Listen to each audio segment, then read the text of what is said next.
پشتی نحیا گیاره هاتیا رزگار کرن جلای لشکری عراقی و جگدارین داعش بری خوفکشن چندین کارین واسا انجام دان کو خسارت یکا مازن بکویت همی خلک گیاره و حکمت عراقی. فروکخانه گیاره دهتن یاسین به فروکخانه که پیش کفتی و همی پیداویستین لشکری تیدا بون. جبرکو هرج سالا 2003 دا بو ماوی چندین سالا لشکری امریکی تیدا بو قاعده که کاریگر بوله دوره.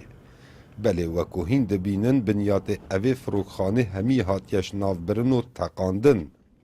قاعدة تعتبر القواعد المهمة اف بنگه لشکری بنگه که گرنگه جبو هزن عراقی و هزن عزمانی عراقی. اف بنگه پشتی کتنا موصل جهف کرد. داعش اف بنگه دست سر کر و تقاند. تشتک جنما.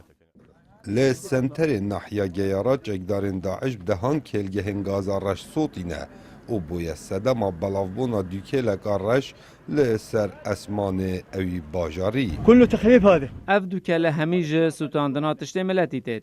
هر کسی هات ویری مبندز دکد. تو نزانی که سوریه شیشانیه یان پاکستانیه. اگر تو ردینا خوراکی دی بی جزا کرن او دوی تو نویجه لمز گفته بکی.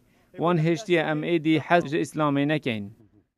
قبارج ناف برنا نحیا گیاره ناهیت تخمین کرنش برکو قاعده گیاره به اگجاری هاتیش ناف برن زیده باری تقاندنا چندین خانین حولاتین سویل و آگر بردانا کلگهن نفته.